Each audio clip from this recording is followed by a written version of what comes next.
Well, when we talk about literature, and keep in mind this is going to be very important for the teacher's course here.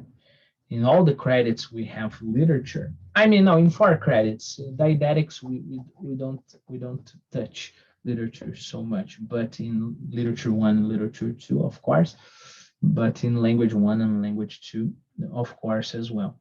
So I believe that now, talking about literature in general, right? But even in literature in Portuguese, not only about the course and things like that. So I believe um, when we see people reading literature, I think there are two ways main roads people take, uh, and unfortunately, it's most of people who take those two roads, right?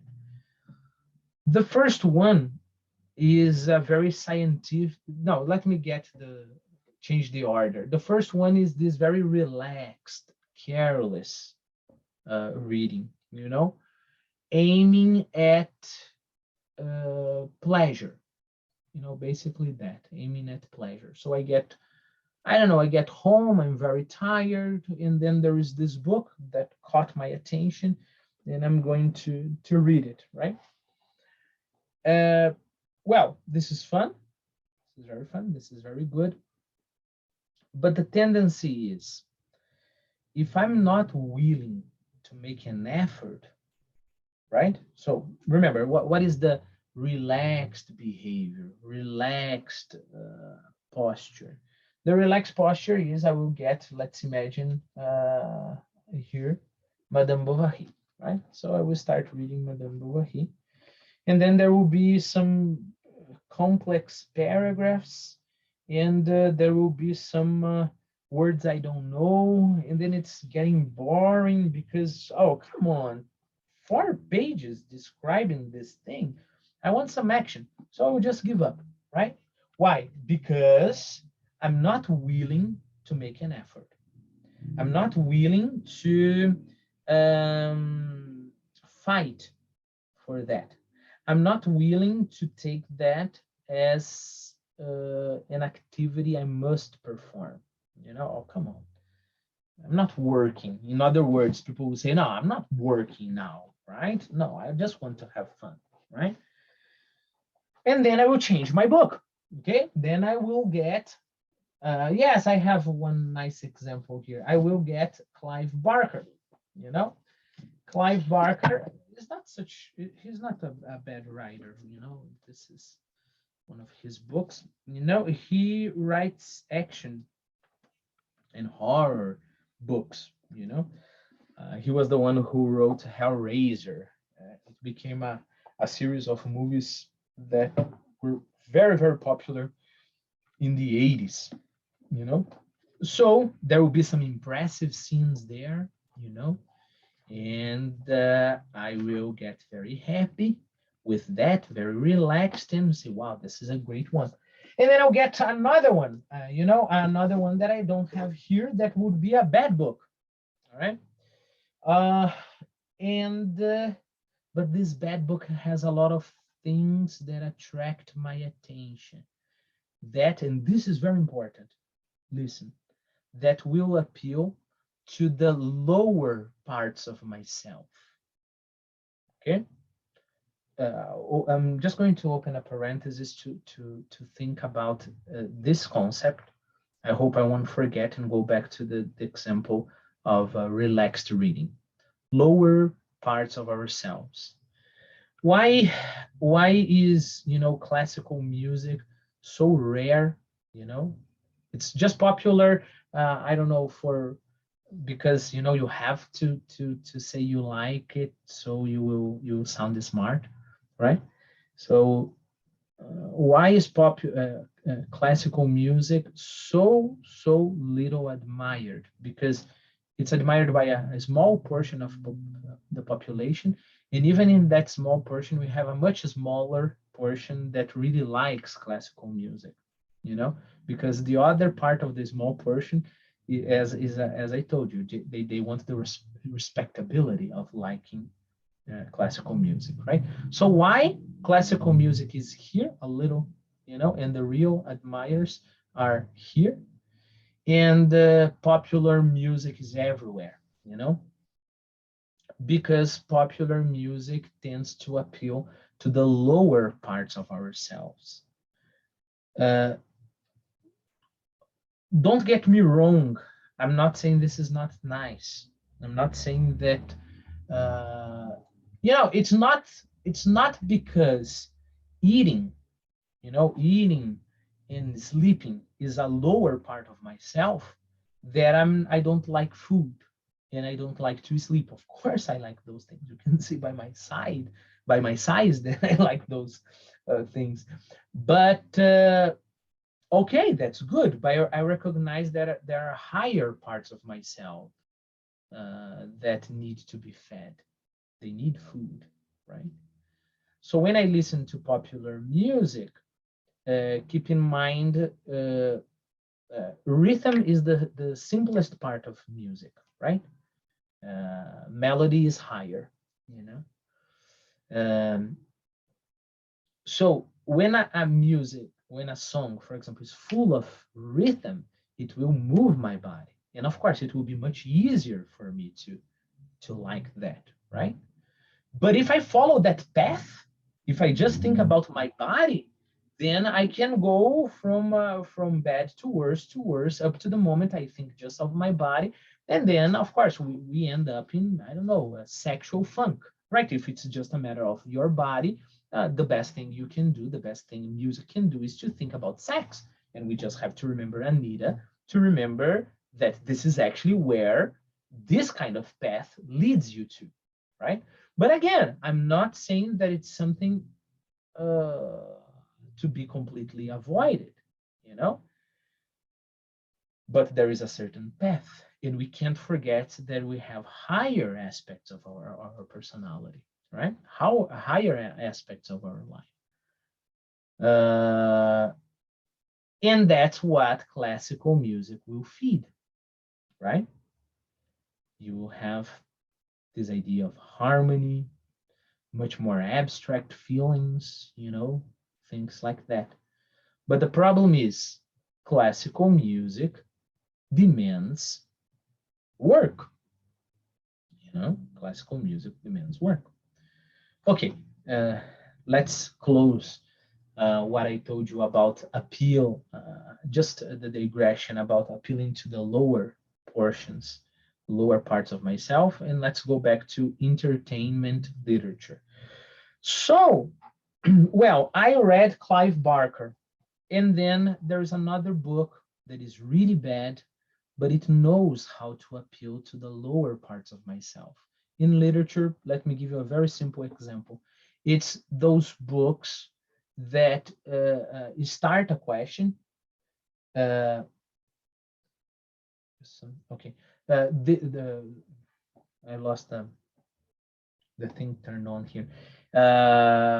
Okay, those books that they start a plot, you know, and in the end of the chapter, in the end of the book, they solve part of the plot to give you some pleasure, to give you some satisfaction, but they set the ground for another question. So, because they master this technique, which, by the way, it's not a difficult technique to master, because they master this technique, they are able, by appealing to your lower parts, you know, to your lower parts, just by simple and stupid curiosity. We're not talking about the curiosity of understanding, you know, beautiful things. We are just thinking about the curiosity of, well, but are they in an island, or is the guy dreaming, you know? Oh, what is that thing that appeared, you know? Just by appealing to those lower parts, they are able to make people read and read and read and read and read. Okay. And as long as we are thinking about pleasure, Of course, I'm not going to write any passage that is higher, that is deeper. Why? Because then the person will have to stop, and then it wouldn't be as easy. And by not being as easy, of course, less people will buy. And I need people to buy. I need people to read and read and read. Okay. And then we have this very interesting phenomenon. So we're talking about the first kind of reader, of people who read, I don't know, 2 books a week. We're very proud to say that. Oh, I read 2 books a week. And actually, they are less, if they want to be intelligent by reading 2 books a week, they are less intelligent than a person who doesn't read. So it's not a matter of how much you read. It's a matter of how you read and what you read. Okay. Well, so in that direction, the first kind of reader is the reader who reads for fun, but doesn't take literature serious, seriously. So keep that in mind. First part, readers who read for fun and don't take literature seriously. And then what kind of literature will they end up reading? Literature that doesn't take itself seriously, you know? So why will I create that kind of hero? Because it sells, because my public likes, because everybody's doing it. It's very different from a guy. I don't know. Let's get Dostoevsky here, right? He will write, and he knows that what he is doing is more important than, I don't know, than his life. He's willing to give up his life for his literature, and so he takes literature very seriously. But if he takes literature very seriously, he wants his reader to take literature very seriously, right? So people will look at Dostoevsky and say, "Oh, come on, this is too long." Say it's your problem. If you want to have access to my literature, you'll have to earn it, right?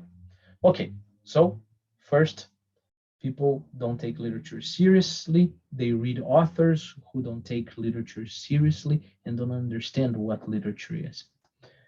But then you can have a second approach that is, well, no, I like, and this is one of the saddest things, in my opinion, in society. Well, no, I like Mark Twain, for example. It changed my life. I can say it happened to me, right? I read Machado, this has changed my life. It was incredible. It was incredible that.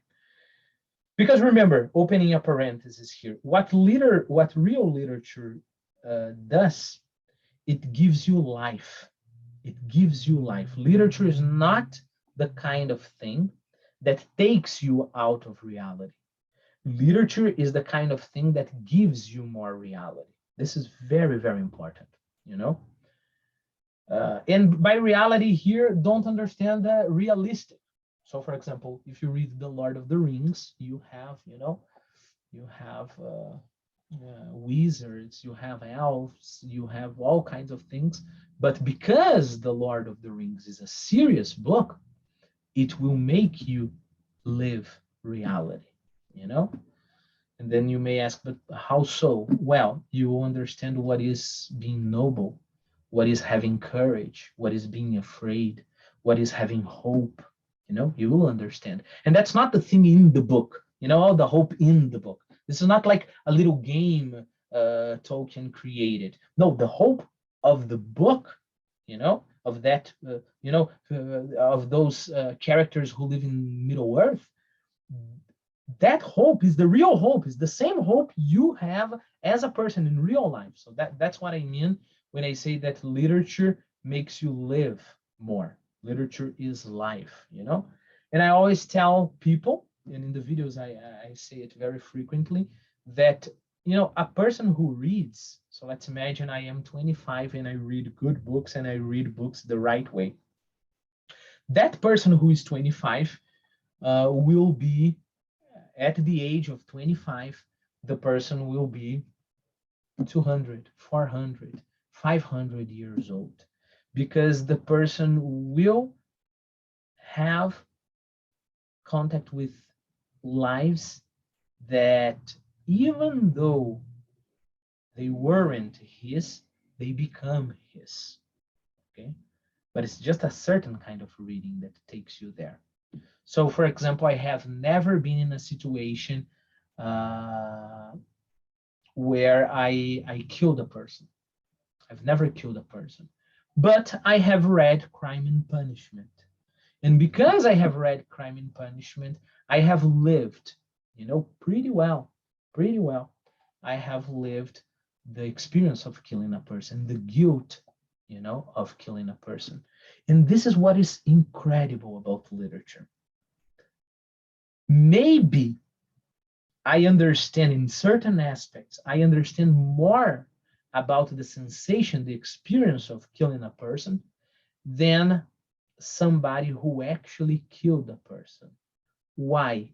Because I paid attention to the experience, right? Oh, well, you will probably have that experience in your life, right? You have gone through a lot of things in your life and you don't pay attention as you are going through them.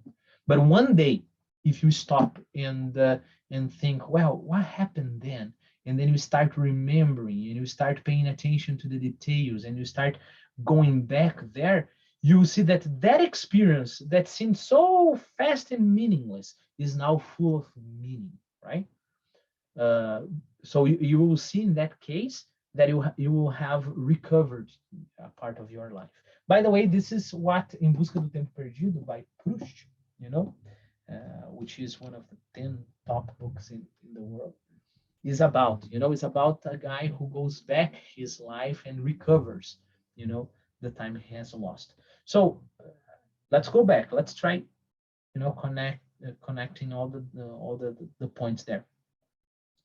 So if I read a book and I pay attention to all the aspects of killing a person, I will understand in certain aspects more than a guy who killed a person is just thinking about what he's going to do with the money.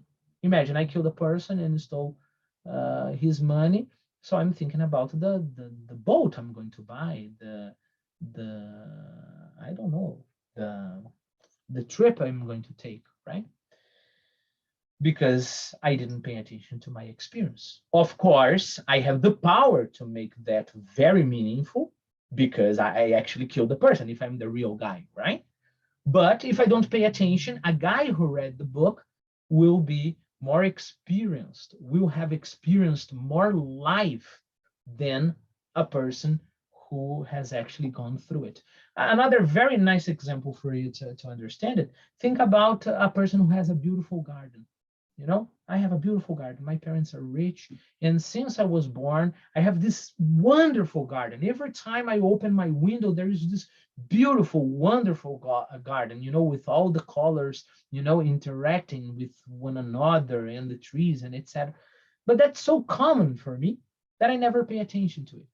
Now let's imagine there is another guy who one day visits that garden and he stops and he pays attention to the details and he looks at the garden from different perspectives and he spends the time the garden demands to be admired. That second guy who entered the garden just once will know more about the garden, will have lived more of the garden than the first guy who has the garden every day in front of his eyes, but never pay attention to it. One more example that came to my mind, an unfortunate example for many couples. So there is this guy, he got married and he has his wife, and his wife is very beautiful, right? But it's his wife. He never pays attention to her, right? She's always there. She's always there for him, and for him, she's just his wife. And then another guy from his wife's work falls in love with her and he admires her because he looks at her, So the husband knows less of the wife, lives less from the wife, let's put it this way, even though it's strange, than the lover or the guy who's in love, right? So that's the idea of literature giving you life. Okay, so remember, I opened this digression to talk about the first kind of reader. That would be the reader who goes through life not paying attention to anything. So for him, it doesn't matter if the garden is very beautiful, if the garden is actually just a photo, right? He goes through life without attention, right? And then I was going to talk about the second kind of person.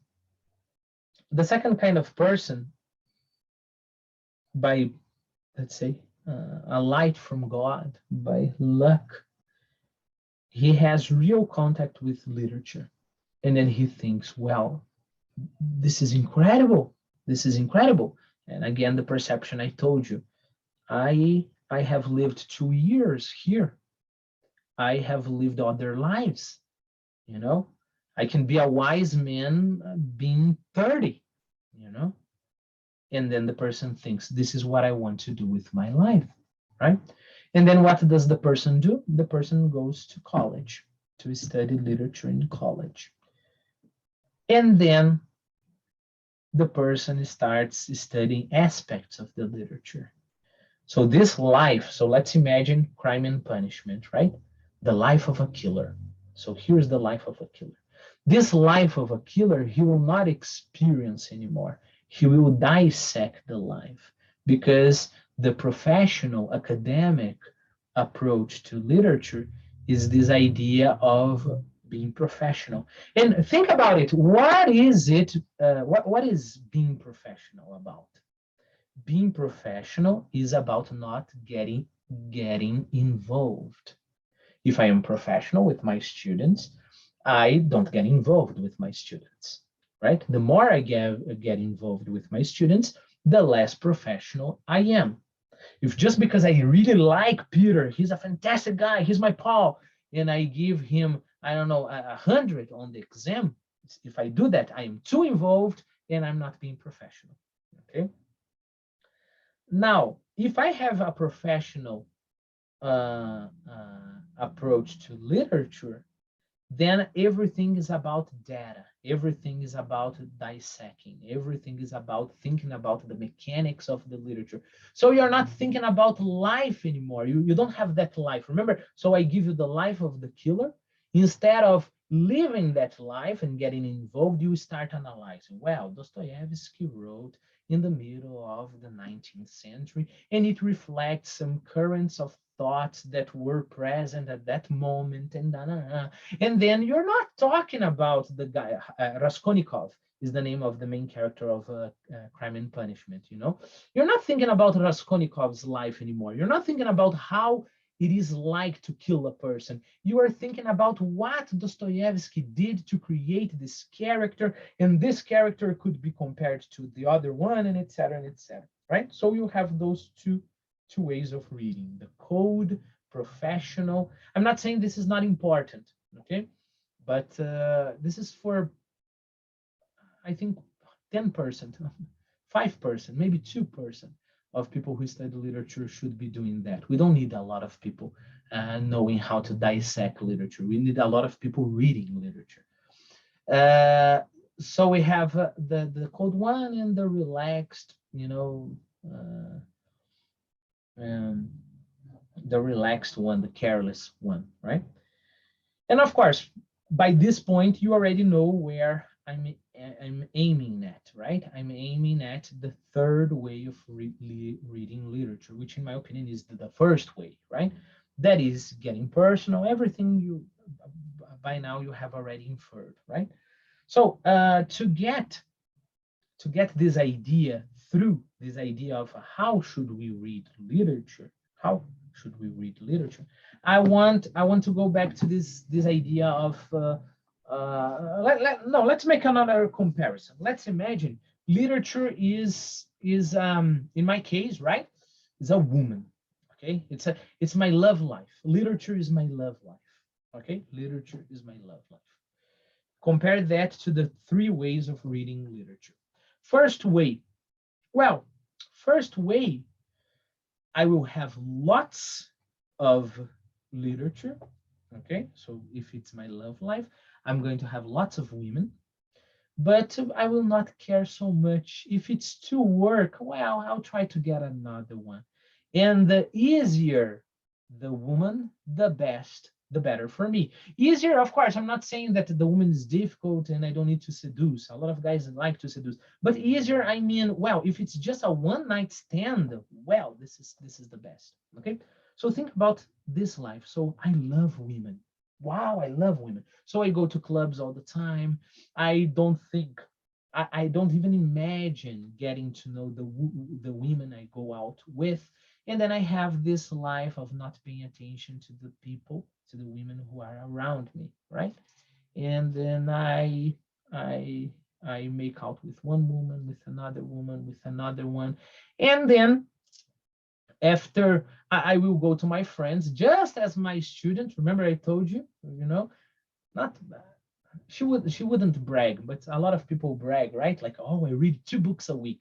I would go to my friends and say, oh, can you believe this weekend I made out with 5 girls? Wow, I know women very well, right? When in truth is I don't know anything about women. I just know the surface. I just know this very thin, meaningless layer. Not meaningless, of course, there is some meaning, but all the depth is underneath. All the depth is underneath. All right. Okay. So this is the first kind of reader, the reader who goes to clubs to pick up books or women. Right.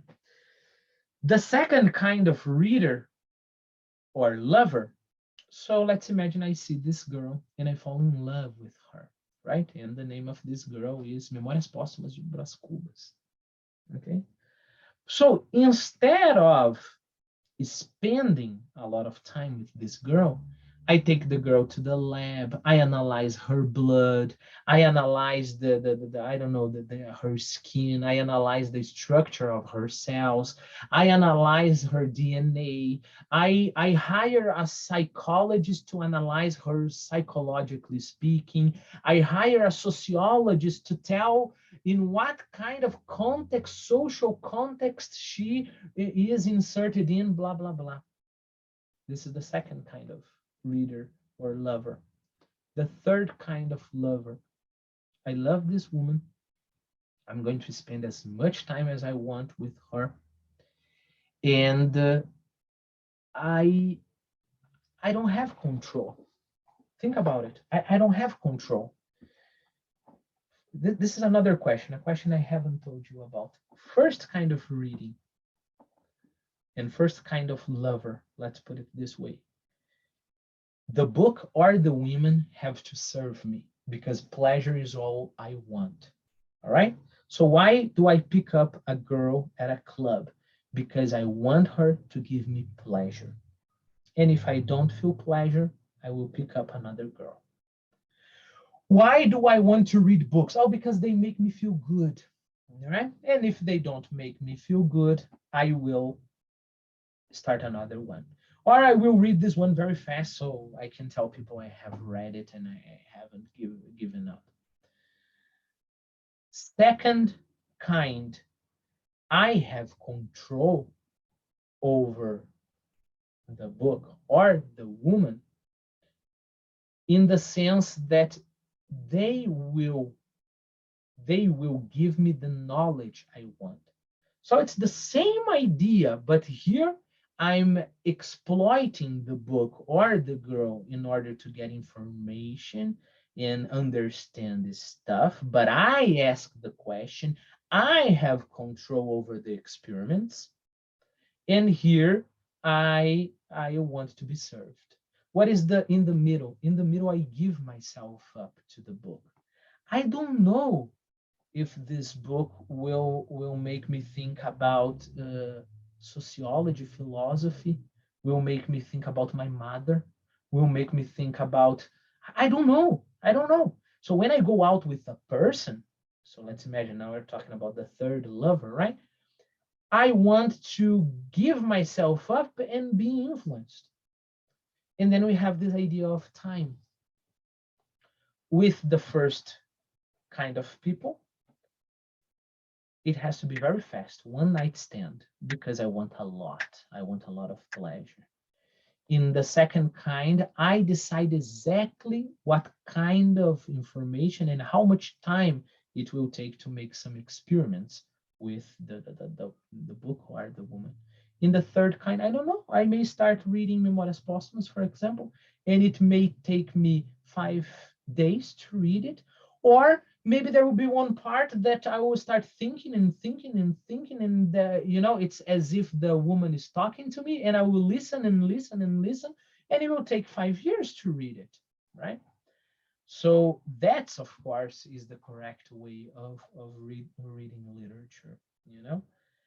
You don't have a plan, because now talking about the second kind, this more academic, scientific code, right? So very frequently, mainly here in Brazil, there was this idea that books are always about sociology, always about classes, right? So, we have to think about what kind of social class the person belongs to, and if there is a fight between classes and injustices and etc. Okay, but what if the book doesn't want to talk about that? What if the book wants to talk about God? Or what if the book wants to talk about being crazy? Or what if the book wants to talk about the sensation of eating food, right?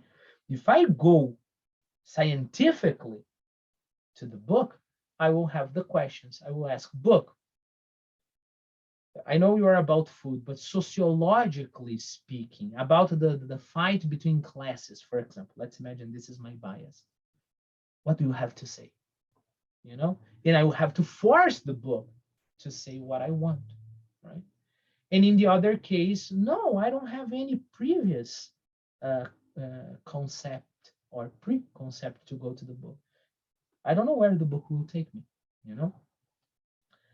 So now thinking about those two, the professional and this this way of reading, I want us to use. Uh, if a person studies my son with all the researches I told you about, so the person knows the DNA of my son, the bone structure, the neuron connections of my son, and etc. This person doesn't know my son better than I do because I look at my son, I play with my son, you know. Sometimes I want to do something, and my son asks me to do another thing, and I go there and I do what he wants, right? So this kind of very close contact with the book, that is what I think we should do. And of course, then it's not easy, just like the one night stand. If I love a woman, I will spend a lot of time with this woman, and there will be many, many cases that I will want to give up, right? Because it's too hard. I know she's too complex, but I will continue. Right? Well, so I went very far in this idea, right? But I think if we don't have that in mind, then we have lost what in all the history of humankind people have been doing, up to yesterday, up to the middle of the 19th century, everybody who would read a book as a possible reality, it was just, and of course I want to read better and better books. So if I know there is this book that is one of the best of the world, I will make all of the effort to read this book, and let's see what the book will tell me. It has been like that forever. It's just very recent that we discovered this new way of looking at literature, that is the way of artificial way. Okay. Well, let me see if I will end this section here. So a personal approach. I gave you the example of the girl loving a person, right? Loving your son. So the idea in the end is that we readers will be serious amateurs. Reading a good book is being serious amateur. I will get this book and I will make all the effort it takes. I will take it very seriously, but I am an amateur in the sense of I do this. Amateur, etymologically speaking, means a person who loves, So I will read make all of this effort, not because I want to write a thesis about this book, but because I love this book and because I want to understand this book. Okay. And then people will ask me, but what are you going to do with this knowledge? It's the same thing as asking me, well, every time I can, I go out with my wife and we talk a lot because I want to understand my wife. And then somebody goes to me and say, "What? Why do you want to understand your wife? You're not going to write a research about your wife. You're not going to, it doesn't make any sense. I want to read the book because I want to understand this book. And why do I want to understand this book? Because I love this book, right?" Last etymology to finish this section. uh, Understand, the word understand, comes from an old meaning for under. In the past, under in English didn't mean under, under. Under meant in the middle of, in the middle of. So the idea is you understand something not when you put it in a lab and you look it from the outside.